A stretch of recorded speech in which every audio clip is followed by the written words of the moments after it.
Bueno, hoy es el Día de la Libertad de Expresión del Pensamiento. Esto se publica en nuestra web Libertas, que es libertas.uy. Es un artículo muy interesante que recomiendo que lean. Libertas.uy es la dirección de nuestra web. Día de la Libertad de Expresión del Pensamiento. Hoy, 20 de septiembre, se celebra el Día Mundial de la Libertad de Expresión del Pensamiento para conmemorar la brecha de la Porta Pía en Roma, un hecho significativo mediante el cual las fuerzas patrióticas italianas derrotaron a las fuerzas del Vaticano aliadas al Imperio francés. No es de las fechas que integran el calendario de las efemérides de las Naciones Unidas, pero es una fecha trascendental en la defensa de la libertad de expresión del pensamiento y la libertad de conciencia. Se pretende reafirmar y apoyar la diversidad de opiniones y el derecho a la libertad de expresión sin hostigamiento a los pensamientos, opiniones y creencias de las personas como base de la sociedad moderna. Al respecto, la Organización de las Naciones Unidas, en su Declaración Universal de Derechos Humanos, emitida en el año 1948, estableció en el artículo 19 el derecho que posee todo individuo a la libertad de opinión y de expresión, lo que incluye no ser cuestionado por sus opiniones, el derecho a investigar, recibir y difundir información sin limitaciones por cualquier medio de expresión. Sigue la nota muchísimo más larga, muy interesante, llena de datos, de aportes, enlazada con otras notas. Ingresen porque es sumamente interesante. Le agradezco a Santiago este aporte, quien organiza, diseña los contenidos de nuestra web, libertas.uy, Día Declaración Internacional de la Libertad de Expresión. Hoy es el día. ¿Cómo te va, Gabriel? Gracias por estar con nosotros. En este Buen día, día, ¿no? ¿cómo? Buen día, ¿qué tal? ¿Cómo están? Muy bien, Gabriel. Bueno, libertad de expresión, pero que muchas veces se transforma en nuestro país en la libertad de hostigamiento, azonadas, amotinamientos. Estaba mirando yo, ¿por qué digo esto? ¿Te acordás del otro día cuando Robert Silva fue a conversar a un liceo? Como bien decía ahora el diputado Felipe Schipani, las autoridades de la educación están recorriendo todos los liceos de todo el país, todos los institutos de enseñanza, de la UTO, del liceo, están viendo la condición de cada cual. Recuerdo que se planteaba que le daban autonomía de funcionamiento a cada liceo, que se ajustara a su lugar, a su entorno, a su idiosincrasia. Y evidentemente se está aplicando la reforma educativa. Y sin embargo, en el Cerro, asonada, ¿no? Abucheo, amenazas, pedrea, rompieron un auto, ese auto es público, propiedad estatal, o sea, ¿cuántos delitos que hay ahí, ¿no? ¿Qué pasará con eso? ¿Qué está diciendo ese clima, ¿no? A pesar de que son minoritarios, como dice Schipani, sí, pero hacen mucho ruido y están siempre generando el conflicto. Lo que sucede en estos casos es, hay un transmisor y hay un receptor. Y ahí es donde estamos teniendo, por suerte no ha pasado a mayores, son cosas, si bien son graves, estamos a tiempo todavía. Creo que se le da manija a un montón de gente, incluida gente que no tiene ni que ver con el tema de la educación, ¿no? Que bueno, vamos para allá y arrancan, ¿no? Y Cuarenta y quedan en tres aquello años. de animémonos y vayan, ¿no? Una Sí. manija. Después te ¿Viste aparece cuando algún dijo, dirigente del disculpa que Frente te Amplio. corte, viste que dice Robert Silva, no alcanza con que se arrepienta esta persona, porque es muy grave lo que se hizo, es inusitado el hecho, es atentar contra una autoridad, no porque sea fulano de tal, se atentó contra la autoridad de la educación. Entonces dijo, no, no alcanza con esto, tiene que haber una medida más ejemplarizante. Bueno, trabajo comunitario. Resultó ser, para confirmar lo que estás diciendo, una persona de 43 años más o menos que ya Exacto. había cometido algunos actos de vandalismo y bueno, y se le va a plantear eso, ¿no? De que Por eso lo vaya a ser trabajo. decíamos, nosotros habíamos estado ahí, estuvimos en ese momento, junto con Ope Pasquet, recuerdo, a la salida, y obviamente nosotros advertíamos que allí no había una persona que ni que fuera docente, ni que fuera estudiante, sino había una movida de un montón de gente en esa manija que han instalado y que se va derribando. Ayer circulaba un video de luego de terminar en San José el cara a cara, Robert Silva cruzar a saludar a los manifestantes, ¿no? Mm, Y estaba Islamovich, que no le alcanzó con todo el proceso que tuvo que pasar, que estaba allí, y Robert Silva fue y lo saludó, y creo que eso habla bien mm, del estilo de esta coalición de gobierno, mm, que en definitiva las ideas son claras. Acá nosotros vamos con ideas y ellos van con pretextos. Y creo que por ahí estamos en el buen camino. También entiendo que se están mirando el ombligo, ¿no? mm, Y bueno, manifestemos, armemos relajo, compliquémosla, mm, tranquemos todo lo posible. Ahora, ¿no están advirtiendo que hay 3 millones de uruguayos que están observando eso? mm, ¿No? Y un presidente que gobierna para todos. Entonces, me parece que estas cosas lo que terminan hablando es de que la ciudadanía es la que termina laudando. No podemos responsabilizar a Luis Lacalle Pou de haber ganado el gobierno. El gran responsable es la ciudadanía que tomó una opción de cambio. claro, Y eso es claro. lo que no respetan, porque creen que pegándole a algún, gritándole a algún legislador, faltando el respeto a un director, ofendiendo a un ministro. Miren que esa Mm, gente está allí sí, porque fueron los uruguayos que decidieron cambiar la realidad. sí, sí, sí. Eso que Y decís, el mismo vecino que en la cuadra del cerro observaba, yo ah, también observaba. Los ajá, comités del Frente Amplio ese día en la calle Grecia estaban abiertos para recibir a los manifestantes. claro, Entonces, no claro, se claro. pueden hacer los distraídos tampoco, ¿no? Y después se nos decía, no, vinimos a colaborar con el buen clima.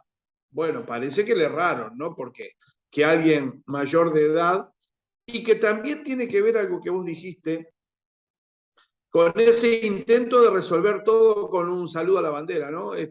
Bueno, discúlpeme, le rompí el vidrio. No, no, señor, usted cometió un delito, Ah, una falta, tiene que ujú, cumplir. sí. Es como cuando alguien Integró roba y luego una quiere... zonada, rompió una propiedad pública, una propiedad estatal, ¿no? Agredió una Totalmente. autoridad. Claro, son varios delitos. Totalmente. Y después se quiso limitar la libre expresión, porque en definitiva, cuando vos entrás con un altoparlante a una asamblea a querer distorsionarla, Mm. me parece que no corresponde. Y después no permitir la salida fue otra de las cuestiones, ¿no? Sí, Y sí. mentir que no se permitió el ingreso. Se ingresó naturalmente.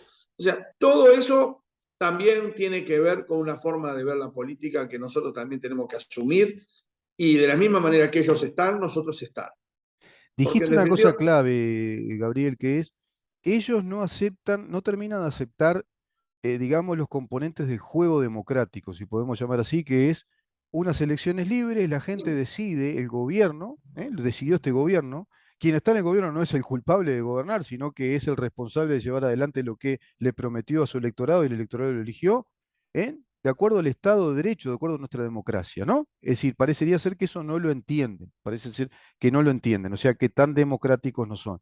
Y por otro lado, instalan la protesta, instalan, digamos, lo que se supone es libertad de expresión con poderes políticos de facto. El gobierno contenido, plantea contenidos, serán discutibles, no serán discutibles, se discutirán, pero son contenidos, que es lo que corresponde. Del otro lado, situaciones de facto. Instalamos el conflicto, vamos y hacemos una zonada. ¿Sabes a qué me recuerda? Cierro el comentario. Parece una pésima interpretación del derecho a la libertad de expresión o tener libertad de expresión, como cuando Capusotto salía con los altoparlantes a decir, yo soy liberal, tengo la libertad de expresión, y uno se moría de risa, pues salía con un megáfono a la calle a decirle cualquier cosa a cualquiera. Es como si uno entrara con un megáfono en el medio de una misa y empezara a decir cualquier cosa, te van a sacar de la iglesia, porque eso no es libertad de expresión. Yo creo que están haciendo más o menos lo mismo, ¿no? pero en cualquier ámbito existe un criterio, Claro. un punto y costumbre. Hay roles, ¿no? Hay ámbitos. Vos podés admitir que alguien te llame y te diga, mire, quiero derecho a réplica en su programa. ¿Cuándo me puede recibir? Claro. Y vos le dirás, mirá, el jueves a las 15:30. Mm. Pero no puede entrar ahora que vos estás haciendo tu trabajo con un altoparlante a manifestar en contra de lo que estás diciendo. Eso Claro. fue lo que pasó el otro día. Mm. Un altoparlante, y hay que reconocerle a Robert Silva y a todo el equipo, Graciela Fabeiro, Juan Gavito, todo el plantel siguió hablándole a la gente. en Ujú. un tono, bueno, sigamos para adelante. Sí, sí, Y la gente preguntó, y preguntaron estudiantes. sí. Y después un estudiante que era el que más agitaba afuera, entró y se plantó como espectador y pidió la palabra y se le dejó hablar. Claro. Y quería decir, no, porque no nos dejaron decir, mire, no es lo mismo. Y allí Robert Silva muy claramente, esto lo cuento para la audiencia para poner en contexto, ¿no? Ah, Robert Silva dijo algo que es muy real. Mire, cuando ustedes hablan de diálogo, una vez y otra también, no se pusieron de acuerdo para venir a reunirse con nosotros. Lamento que sí se hayan puesto de acuerdo y hayan tenido tiempo para venirse hasta el cerro, ¿no? O sea, no claro. tuvieron tiempo de ir a reunirse en el centro con las autoridades. No pudieron, no era el tiempo, no era el momento. Ahora resulta que para organizarse, llevar un montón de pancartas, llevar un jueguito, ese jueguito que vos vas bajando las caras, si tiene bigote, no sé qué. Bueno, allí Mm. pusieron la cara un montón de dirigentes políticos, una falta de respeto Como total. un scratch, Armaron sí. todo un tinglado, y acá en el cerro no se van, ya nos había pasado en la luz, acá el cerro no van a venir, y si un montón de ciudadanos votan a la coalición y viven en el cerro, alcanza con mirar la estadística, ¿no? Bueno, Pero, votará un poquito más la izquierda en el cerro, pero viven ciudadanos de todos los partidos, que y yo viven sepa, padres, el cerro es un espacio público de la República Oriental del Uruguay como cualquiera, ¿no? ¿O es propiedad de alguien que no se puede entrar? pero Porque aparte, están, lo Rubén, digo estamos irónicamente hablando. porque eso no se puede instalar eso.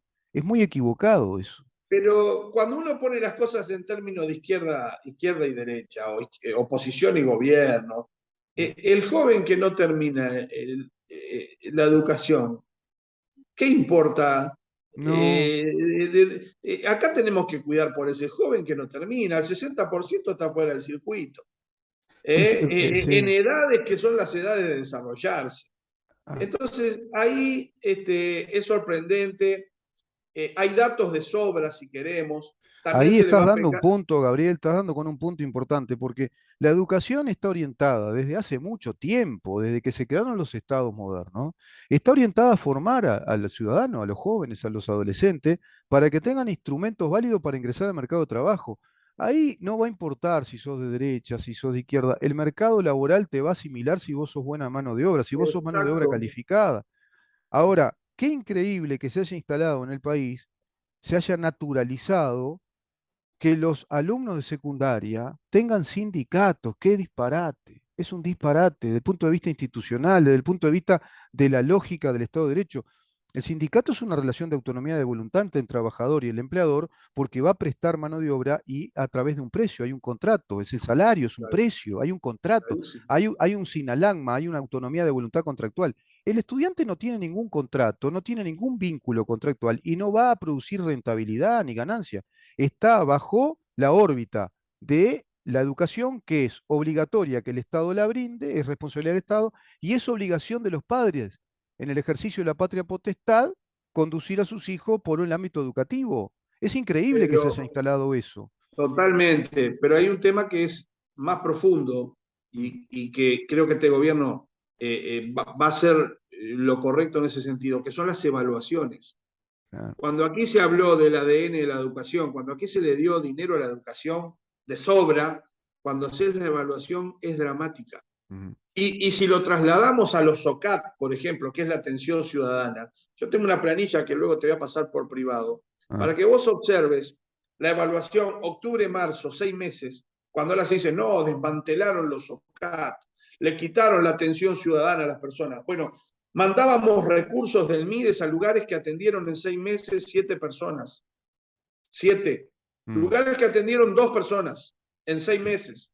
mm, Cuando dice desmantelan la UTU, bueno, mirá, la UTU de conciliación, tuvimos que ir con la directora mm, para pedirle, por favor, a las fuerzas, a las fuerzas vivas, a los integrantes de la sociedad, miren, armen grupos, porque si no vamos a tener que sacar los talleres de acá. Iban claro, 8 jóvenes y había 8 funcionarios. claro, claro, ¿Qué se trató? De armar 2 grupos de 25 jóvenes.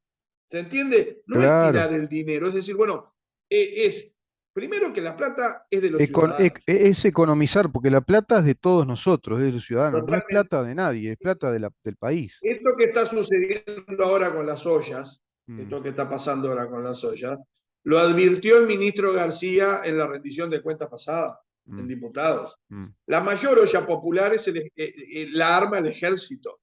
1.100.000 plazas de comida, o sea, platos de comida, en pandemia. Eso se Incre- redujo, sí, eso se redujo en el 2021 a 600.000 y en el sí, 2022 en el primer trimestre eran 60.000. sí. ¿Qué hacían? Se le daban los insumos al ejército y el ejército cocinaba para todas las intendencias, para todos los merenderos, para todos Mm, lados. mm. Es la realidad, eso ha descendido, pero queremos seguir instalando el relato. Y la realidad es, el Dos ciudadano años, en su casa, Gabriel, 2 años prácticamente, con los planes de subsidio que el gobierno desplegó en pandemia, dentro de esos planes, con mucha sensibilidad social, esto hay que decirlo, estaban las canastas de alimentos. Se anotaron, pero cientos de miles de personas y recibían esos prácticamente 2.000 pesos, casi 2.000 pesos en exacto. alimentos.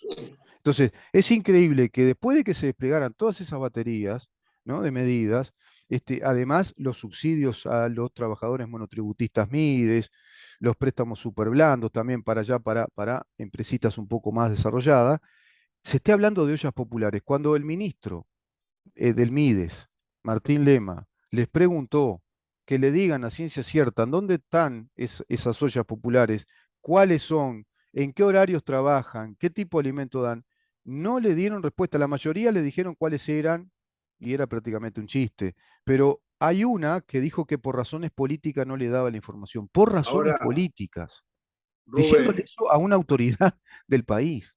nosotros que andamos recorriendo, por supuesto que hay limitaciones, hay Sí, deficiencia alimentaria en muchos lugares, hay situaciones muy complicadas que tienen que ver también con la situación del país y con las situaciones personales. Vamos a las cosas como son. Sucede. Ahora, convengamos, ¿no? Un país que estaba muy si mal. nosotros hiciéramos, si Vino la nosotros hiciéramos una pandemia. encuesta, Mm. claro, bueno, ese es otro problema, El ¿no? país estaba 400.000 mal personas en antes. la Claro. informalidad, exacto. Ahora, si nosotros hacemos una encuesta hoy a la audiencia que nos está escuchando, le preguntamos, ¿usted quiere saber dónde van los dineros que usted paga todos los meses de impuestos y que van al Estado? ¿Le Mm. parece bien que le den dinero a fulano sin rendir cuentas? ¿Cómo puede ser que vos no rindas cuentas de las cosas que tenés que hacer? Ah, No es lo mismo un país donde analizamos, y esto dicho con el mayor respeto, porque sabemos que hay problemas y que la gente tiene problemas, que una olla atiende los 7 días a mm, una olla que atiende un día solo. ¿Qué hace ese día? ¿Quiénes son mm. los que van allí? ¿Cuáles son las limitaciones? A esa gente que va allí no lo toca ninguna de las asistencias que brinda, pero una ayuda integral. Sí. A mí me pasó de ir a recorrer un club aquí en Paso de la Arena y que me dijo que el MIDES nunca lo ayudó. Mm, Cuando mando la consulta, me dice, no, la red de ollas es la que recibe los insumos que se le dan a ese club. mm. Entonces la red levanta en el MIDES y le lleva al club diciendo que se la lleva él. Mira, ¿se entiende? Sí, claro. La típica criolla, la viveza criolla. Que eso venía Entonces, de acá está antes, ¿eh? perfecto. Al Gabriel, contrario, eso ¿eh? venía de antes, porque cuando se instalaron esos colectivos sociales por dentro del MIDES, que son un montón de ONGs, vamos a decir las cosas como son, que Tal están cual. presupuestadas, que son todos amigos, camaradas, que están por dentro, hacían esa jugada. La transferencia de recursos iba directo a cada chacra, ¿no? A cada estanzuela, digamos, cada chacrita, y no había control de parte de aquel Estado. Ahora, ahora, con este nuevo régimen fiscal, se estableció lo que es el común denominador de los países razonables, que es la regla de responsabilidad fiscal. Al tener una regla de responsabilidad fiscal, cada ministerio, cada ministro, cada oficina tiene que rendir cuenta de cómo distribuyó esos gastos, porque se va directamente a cada ministerio y el ministerio los distribuye institucionalmente, no por cada chacra, donde no se sabe dónde iba ese dinero. No sé si me explico. Iba el dinero al Totalmente. MIDES, pero después se le tiraba, yo qué sé, al colectivo mujeres, que no sé qué. Y después ese dinero te decían que lo usaban para tal cosa, para tal otra, y lo usaban para otra cosa. Sí, fue a las ollas populares. ¿Fue? ¿Quién controla si fue? ¿Quién controla ese dinero? No sé si me explico. Ahora hay una regla de responsabilidad fiscal, es decir, el Totalmente, es ministro es la muy responsable de claro todo eso. y aparte la rendición de cuentas es fundamental, necesaria y obligatoria en todos los ámbitos. Claro, En la familia sucede. claro. Cuando uno determinado gasto, bueno, cuánto gastó, cuánto volvió, me parece que es lo más serio de un gobierno. Mm. Y la verdad, lo que se está pidiendo es sumamente razonable, porque una izquierda que es tan metódica, como dicen ellos, que están tan cerca de las personas, no sería difícil determinarlo. No sería difícil determinarlo. Sí. Pero ¿qué pasa? Hay una realidad, hay una confusión. Y bueno, acá lo que tenemos que nosotros seguir insistiendo es, la asistencia está perfecto, colaboren y den una mano. Lamentablemente, eso también tira un relato por el suelo, porque es muy fácil gritar carestía y hambre, como relatan, y después la realidad te dice otra cosa. Sin Y pruebas, las sin ollas están a contenido. la vuelta de la esquina. Sí. Hablando de ollas, te cierro la nota con esto. Qué lindo que es. La historia de la comida a mí me fascina. Es mi alma de cocinero. Qué linda que es la historia del alfajor. ¿Sabés que el alfajor proviene de un postre andaluz que tiene el mismo nombre? Claro, viste que es como árabe, ¿no? Alfajor. Y ese postre se lo adapta acá en el Río de la Plata con dulce de leche. Son como dos galletas, ¿no? Que se ponen. Y es un postre que comemos mucho acá, porque se dice que los paladares, por ejemplo, europeos, no están acostumbrados a tanto dulce, pero después de que lo conocen, se fanatizan con el alfajor. Y tenemos el mismo tema, viste, que con el dulce de leche. El alfajor, los argentinos dicen que es argentino, los uruguayos decimos que es uruguayo. Lo cierto es, yo siempre laudo, yo zanjo, viste, como buen jurista, el alfajor como el dulce de leche es rioplatense, como lo es el tango. Me parece que ahí quedamos todos bien. Totalmente. Qué increíble que por un alfajor y por sacarse una selfie una muchacha que trabaja, se ha armado todo ese lío que habla de lo mismo que estamos hablando, ¿no? De un sector de la sociedad que no termina de entender la libertad de expresarse, la libertad de reunirse, y en ese caso era, en definitiva, el orgullo de estar cerca de un presidente de república, no porque era la calle Pou, porque es el presidente del país, podía ser otro. Y esta señora, de algún modo, qué sé yo, tiene una exposición pública, vale la pena seguramente el alfajor artesanal que hace, no merecía todo eso que se le dijo por redes sociales, ¿no? Lamentable. Ahí vemos una parte del país que es muy violenta y que no entiende vivir en Por democracia. supuesto que no, por supuesto que no. Ahí está esa construcción a través de odiar, de denigrar, y en vez de ver favorecer que al país le vaya mejor. O sea, son puntos de vista. Pero volvemos a lo del principio. El Frente Amplio está en continua campaña para ver si a través de esos mecanismos que ya son vetustos vuelve al poder. Y lo bueno de este presidente es que no se distrajo. Ujú. Habrá transformación educativa, habrá reforma de la seguridad social, hubo look, y bueno, y las Y cosas siguen porque el ahora se le compromiso viene fue un con lío la de gente. movilizaciones porque parece que quieren flexibilizar las negociaciones colectivas con Consejo de Salario en el ámbito privado.